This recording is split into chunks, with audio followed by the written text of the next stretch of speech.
This is the American Tier 10 Tech Tree Heavy Tank, the T110E5, a vehicle that Wargaming has really struggled to balance, but I think they have finally nailed it on the head. Why has this vehicle been so hard for them to balance? Honestly, I'm not sure. I mean, the vehicle was always strong. When it was first released into the game, it had a high level of DPM, but it didn't have that much armor on the turret because it had this massive hatch that was basically the same size of the T95E6s. Wargaming said, fine, we'll remove the hatch, we'll make it stronger hull down.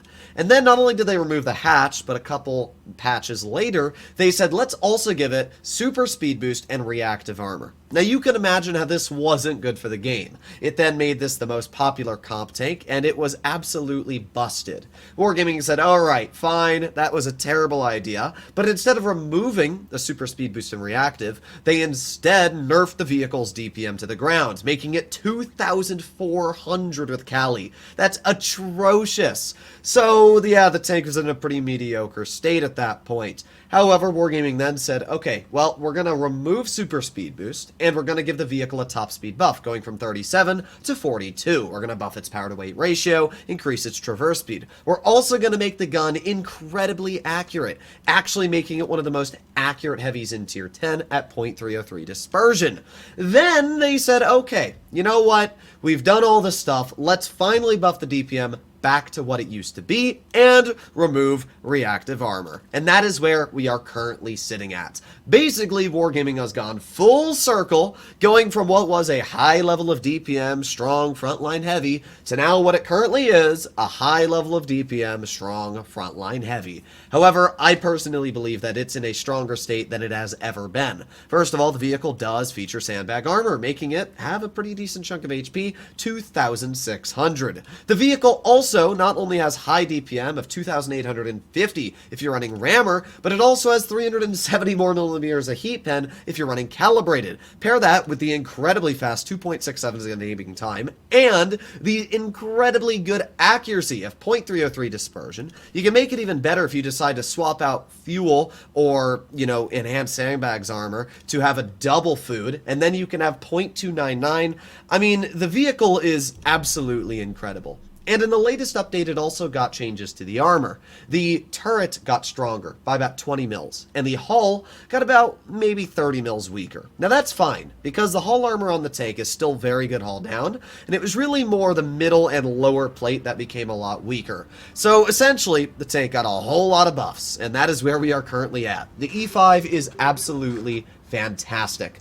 And, I mean, it's easily one of the best tier 10 heavies at this point. I would recommend for newer players to grind down this line. I would recommend for experienced players to grind down this line if you haven't already. It's just such a good vehicle. So you'll notice the power to weight is really solid. I'm obviously running fuel, because I always would suggest to, and we are easily climbing our way up Mines Hill. We're obviously going to try and get some damage into the enemy here. We got the 62A, we got the 121B. Let's get an easy shot into the 121B. We can see that they've got a big chunk of TD sitting in the back.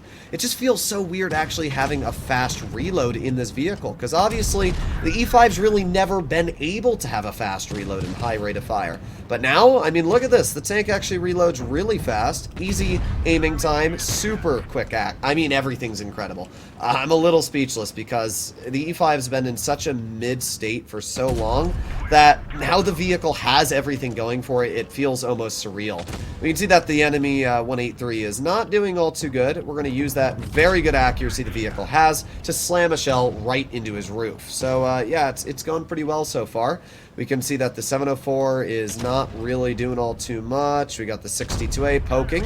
He bounces my upper plate. Nice. All right. Well, we've not only dealt 2,400 damage, but we've also not bled any health in the process. So that's kind of just a win-win. Let's be completely real. 62A bounces me. We're a little cautious here. I don't want to, fully fight the Moistion and the 62A at the same time. But if I have to, we'll get a nice shell into the 62A. I'm going to back up. There's a 121B on my rear.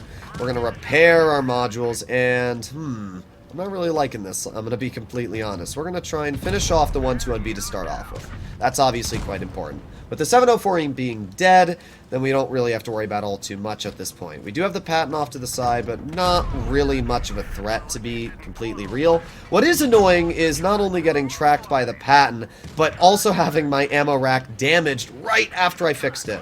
That is one of the problems I've always had with the E5, and that is the absolutely terrible ammo rack placement. It's atrocious. We also have a dead engine right now, so yeah. I mean, we're not doing too hot anymore. But we've already done a very solid chunk of damage this game.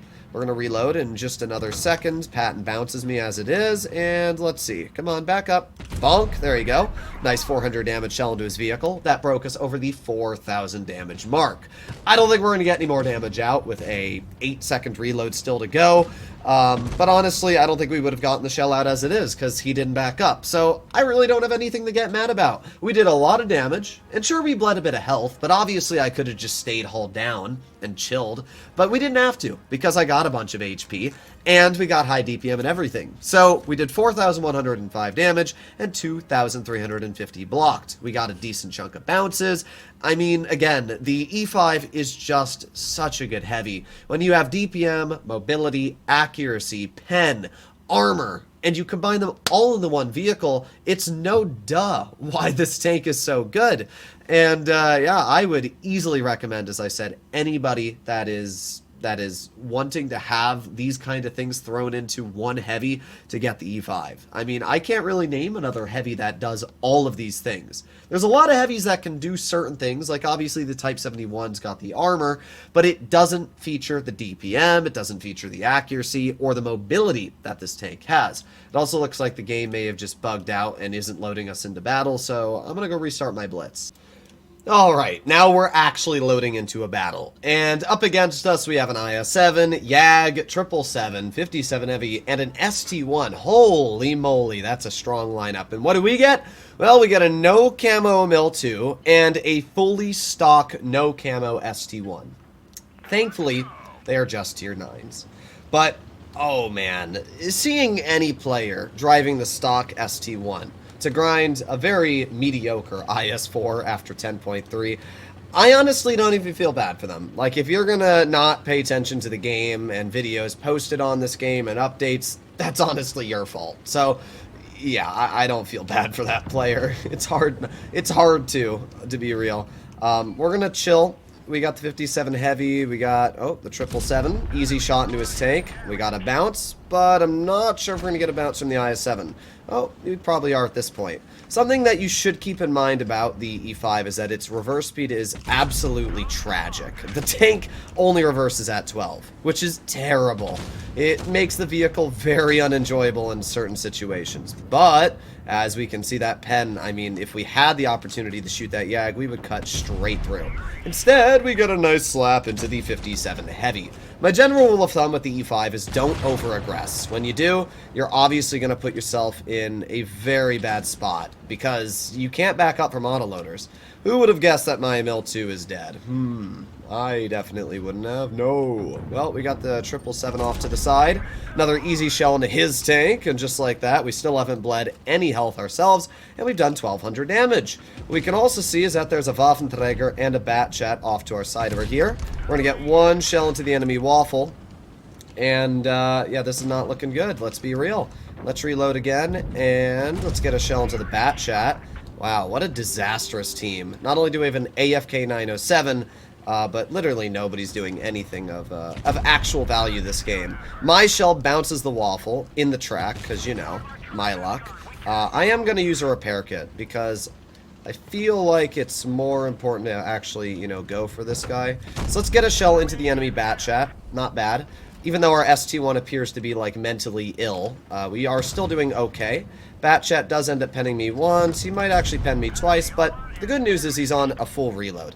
And he's obviously going to try and bail. The waffle's going to try and shoot me. And we're going to get a shell into the waffle, just like so. We're going to keep going. I mean, honestly, I think I can kill both of these players. Even if the ST-1's going to do, like, 0 help, I'm fairly confident I can kill both of these tanks on my own. So let's go for the Waffenträger. There you go. Nice shot. The Batchat might turn around to go for me. It's honestly hard to tell. But what I do know is that with the DPM change to this vehicle, we're going to out-reload the Waffle, finish him off, and we still have 800 health left, which is obviously a fairly decent chunk. The Bat Chat bounces the first shell, we're going to load an HE, and there you go. Goodbye, enemy Bat Chat. So, pretty solid stuff. I mean, E5, just great tank. Really is. We got a 183 and an ST1. Now, obviously, the ST1's a waste of a tank, but the 183 was able to finish off the enemy ST1. The thing I'm worried about is the 777. I don't know how much health he's on. Last time I saw him, he was at about 1,300, so I do have to be a little cautious about that. We got the Yag off to the side, and an easy slap straight into the roof of his vehicle. I do need to back up, though, because it's very plausible that the Yag is going to try and YOLO me. Wouldn't surprise me at all if he did. So we're going to back on up like this, and let's see. Oh, boy. Well, let's get a shell into the Jagdpanzer's track wheel. And we're going to just leave. Now, we do know the 777's obviously a one-shot, which is really, really important. That means that he's not nearly as much of a threat as I thought he'd be. And with the 183 and ST1, again, even though the ST1's literally useless, he has a bag of hit points. So at that point, if our 183 just finishes off the 777, and I can get a shell either into the Yag, yeah, there you go, beautiful. Alright, we get a nice shell. Will our ST1 bend the Yag? He does! There you go. Well, just like that, a pretty solid victory. And, I don't know if we're going to be able to get the finishing shell into the Yag. Come on, let me get it out. Aiming. Bonk. Yeah. Alright, well, again, the E5, just an amazing tank. Even though we were on a town map, where we didn't even really get to use our gun depression, we were still able to deal 6,036 damage, block 2,000 damage. We got an ace, a high caliber, and just like that, 178,000 credits. I have only played 2 games in this vehicle so far, as you can see. And just in these 2 games alone, I can tell you for a fact that this is an incredible tank. Hopefully you enjoyed today's video, and if you'd like to see more like it, please consider smashing that subscribe button down below. I can tell you for a fact that in the previous state of this vehicle existing, it would not have been able to win that game. I wouldn't have been able to kill that Waffle. He probably would have out-reloaded me and at least gotten another shell out.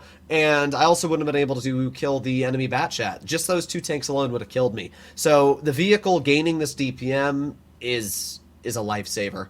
And it has actually made the E5 so freaking good. I'll see you in the next one. Bye-bye.